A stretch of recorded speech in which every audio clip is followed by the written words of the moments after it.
We'll see. I'm not sure. We'll see. Yeah. She asked him, I'm going to talk about Gaza, about the Gaza situation. You know, the thing is,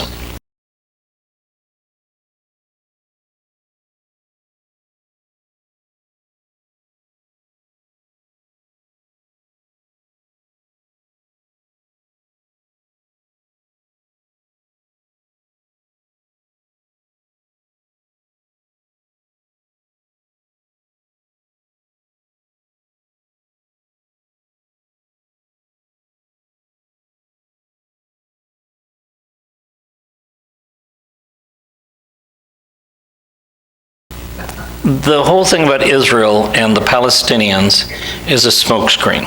It's a rewrite of history.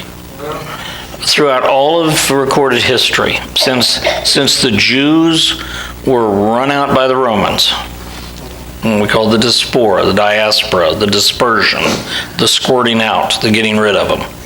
Ever since the dispersion, when they were run out of the Middle East, remember that there weren't the lines of demarcation that we have today. There wasn't a Lebanon. There wasn't a Saudi Arabia. There were just sheikhs running around in the desert shooting each other for water holes, you know, and going for power. After the First World War, then Europe came in and said, we need to clean this up, we need to make it the new map, and so we got Czechoslovakia, and we got Yugoslavia, and we've got Saudi Arabia, and we've got Syria. Well, Syria went all the way from Iraq, all the way to the coast and down the coast, and included Jordan and what we call Israel today. So it was Iraq to Egypt was one country, Syria. Okay? And everybody who was there was called a Syrian. They were Syrian. After the Second World War, they came in and carved it up again and said, well, you know, Syria fought on the wrong side and the Arabs fought on the wrong side and they supported Hitler. And so we need to break this up a little more tribal breaking up. So we get Syria, we get Iran, we get Iraq, we get Lebanon.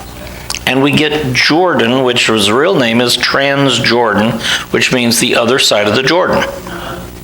Everything west of the Jordan was called Palestine. For the first time, okay? There weren't Palestinians, there were Arabs that were living there.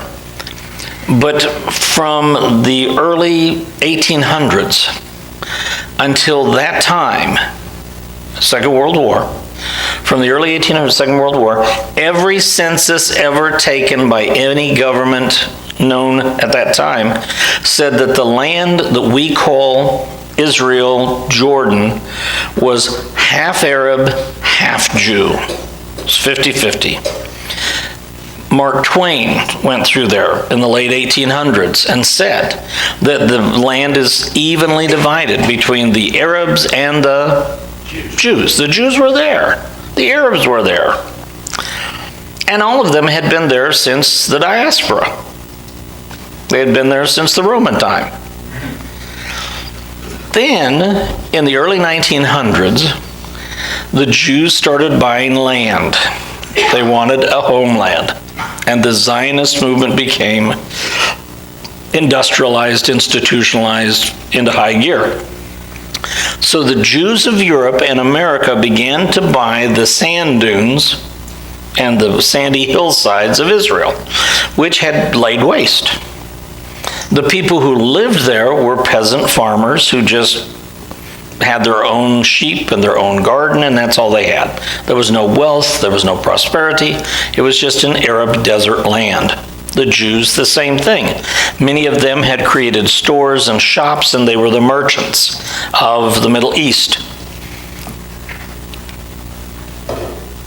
When the Jews began to buy the land, the Arabs began to be hired by them to do the labor.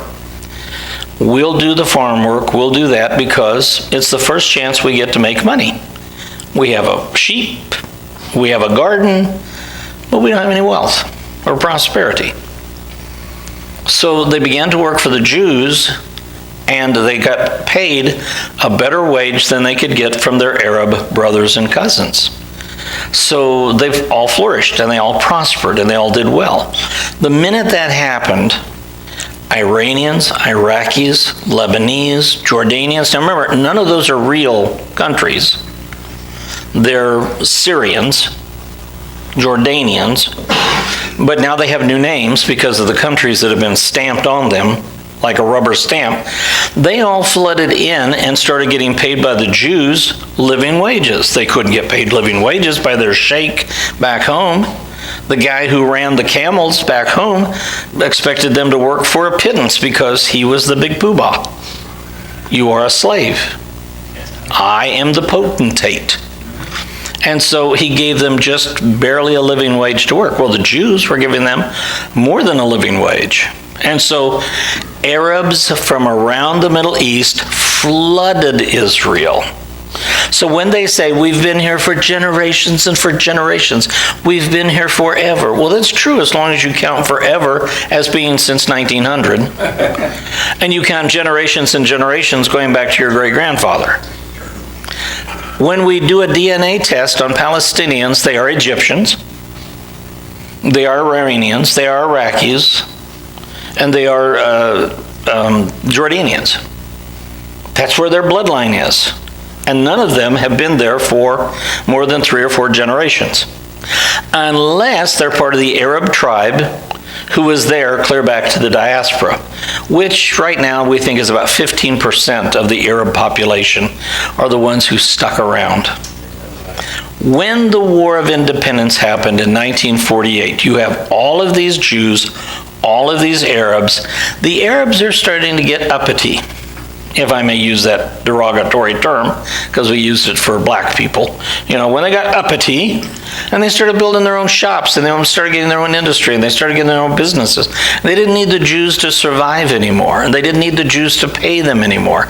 And they were growing side by side with the Jews. They began to persecute the Jews, and in 1929, in the city of Hebron, 6,000 Jews were killed in the street by their friends and neighbors, the Arabs. In 1929, look up the 1929 Hebron massacre, and then you'll see that there are about 7 others listed under Google of the same kind of thing, where the Arab uprisings, they call them. Well, now they use the word uprising because it makes it sound like the Jews were dominating them and that they were fighting against rebellion. We're growing up together. It's just, I don't need to work for you anymore. I have my own economy. So they're growing up together. When did the Jews get there? 1900. When did the Arabs get there? 1900. And as the industry grows and the towns are being built and the cities are being built, the Arabs begin to build their own towns and have their own shops and shop among themselves, and the Jews do the same thing. So in the War of 1948, when the independence was called, and all of the Arabs attacked from every corner, 8 different nations rose up to kill the Jews before they could be a nation. They declared independence on one day, and the next day they were under war. Without an army, without a navy, without an air force, without anything. They had to defend themselves against 8 different nations. When Israel started to win the war, the Arabs began to run and retreat. They began to run because they were afraid that the Jews would exact a toll on them for having killed so many Jews and for doing what they did. And so many of the Arabs fled. But the charter and the Declaration of Independence for Israel says, whether you're a Jew or an Arab, if you are willing to live in peace with us, we will live in peace with you. You have full rights as an Israeli citizen, no matter what your heritage is, no matter what your background is. You have 100% full rights. In fact, before the War of Independence, when the Jordanians ruled Syria, Palestine, Syria, Damascus was a backwater by then, and the Jordanian King Abdullah had all the power. And so King Abdullah had treated the Palestinians, or the people in the Israeli area as third-class citizens. He didn't even give them running water. He didn't give them toilets. He didn't give them paved roads. He didn't give them citizenship. He didn't give them medical care. They were denied all those things by the Arab brothers. The Jews came in and said, we'll give you everything. You got it all. They paved the roads. They went into every home and put electricity in at the cost of the nation. Israelis paid to put electricity into every one of those ramshackle stone homes. They put plumbing in them, gave them toilets, gave them running water. They gave them television antennas, which had been against the law under Jordanian rule. If you had a television in your home, you could be kicked out of your house by Jordan. So they treated them and said, you can run for office, you can vote, you can be anything in Israel that you want to be. But if you're an Arab and you say, well, dang, that sounds pretty good, I'm going to stay right here. Your Arab brothers who declared war on Israel said, collaborator, you're collaborating with the enemy. Don't be surprised if you wake up someday and your wife and children have all had their throats cut in their bed as they sleep. So people began to flee Israel, not because of Israeli occupation, but out of fear of Arab retribution. Yes. Now, how do we know that? You say, but Steve, I don't hear that in the news. How do you think the 1.8 million Palestinians got there if Israel kicked them all out? How can they stand there and say, we've been here for generations and this is our land and we're going to stand for it, if the Israelis ran them all out? Common sense, just stop and count the roses, folks. Somehow this does not mesh, that we kicked them all out and made them flee and made them run go somewhere else so that they're homeless. No, they said, if you want to live here in peace, you can. It was the one who's were fleeing that Jordan said, we don't want you. Y'all are troublemakers. Egypt said, we don't want you. Syria said, we don't want you. You just make trouble wherever you go. It's in their DNA. They said. We don't say that. The Arabs said that. And so what was left? The United Nations built refugee camps for the Arabs to live in because they didn't want to live under Israeli control, where they would have full rights, because they were afraid that they would be slaughtered by the Arabs as collaborators, and yet they weren't welcome in Arab countries. So they're stuck between a rock and a hard place. So rather than blaming their Arab cousins, who will retaliate and kill them, they'll blame the Jews who love life and peace and will not retaliate and kill someone out of revenge. So, since 1948, since 1967, Palestinians have been living in refugee camps, and Gaza was one of those places. In the War of 67, Israel won Gaza. They routed it, they conquered it. It's ours. It's our territory. We're tired of this two-state idea because y'all won't play fair. Every time we let down our guard, you bomb us and kill us and try and get us. So we're cleaning house. And Jews moved in. Jews moved into Gaza and created cities and created resort towns. And a great deal of wealth grew up in Gaza. It was truly the Riviera that Trump called it today. It was the Riviera, and you could go there, and I'm telling you who really made money there, the Russian mob. The Russian mob poured hundreds of millions of dollars into Gaza to build hotels and resorts to launder their Russian mob money. Now the Jews didn't know that till later. They just thought they were Russian investors. And there were enough crooked Jew politicians to get some kickback and let it happen. But later prime ministers found out about it. They got kicked out. They routed the Russians out. You still find a lot of Russian-speaking people down at the Dead Sea. And that's because they came in working for the mob. Now the mob's not in control. But Gaza was Jewish. Israel said, we are willing to give land for peace. we will give you the West Bank, which is in the middle of Judea and Samaria, the heartland of the Bible, the heartland of the Jews, and we will give you the Gaza, and we will give you the entire Sinai Peninsula. Now, the Sinai Peninsula is larger than all of Israel, twice as large as Israel. We're going to give you twice as much land as we have and give it back to Egypt, and there's oil there. It's an oil field. So they're giving up the land, and they're giving up the wealth for peace, just for peace.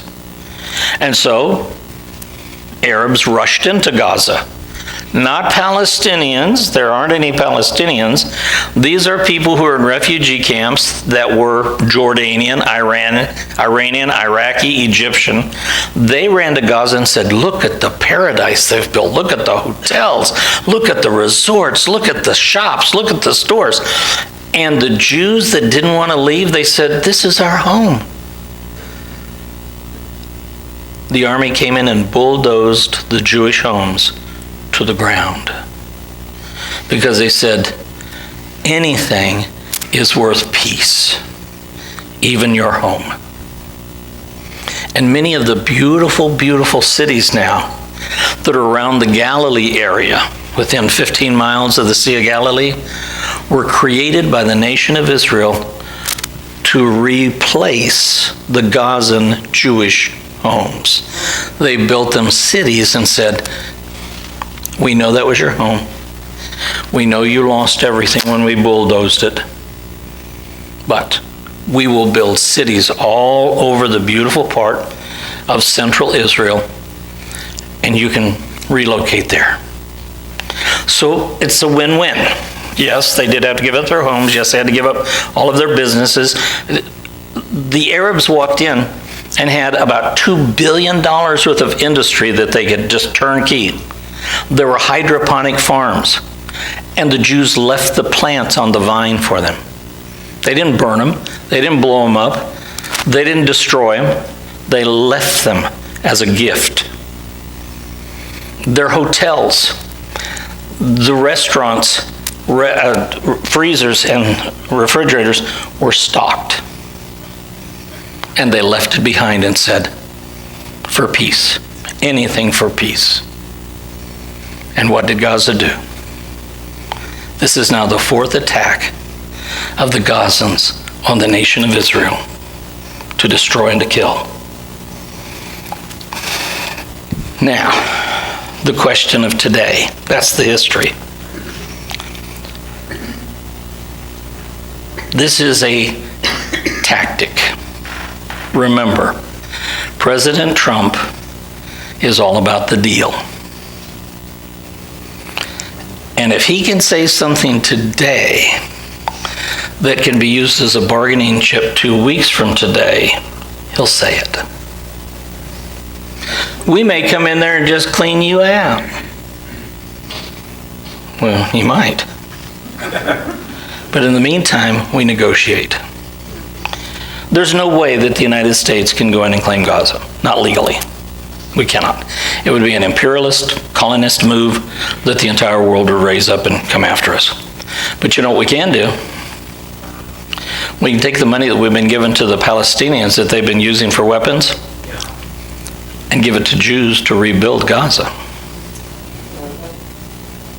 Rebuild. Because Netanyahu has said, Gaza will never be a nest of vipers again. We'll never let the terrorists back. Well, the only way we can do that is to make it a Jewish land again. All they have to do is look at the world and say, we gave it to them for peace, and they gave us war. We're taking it back. I do think that could be done in our lifetime. I do think we could live to see it a Jewish land again. So we'll see. That answer your question, kind of what's going on? Oh, yeah. Really. Yeah. So we'll see what happens.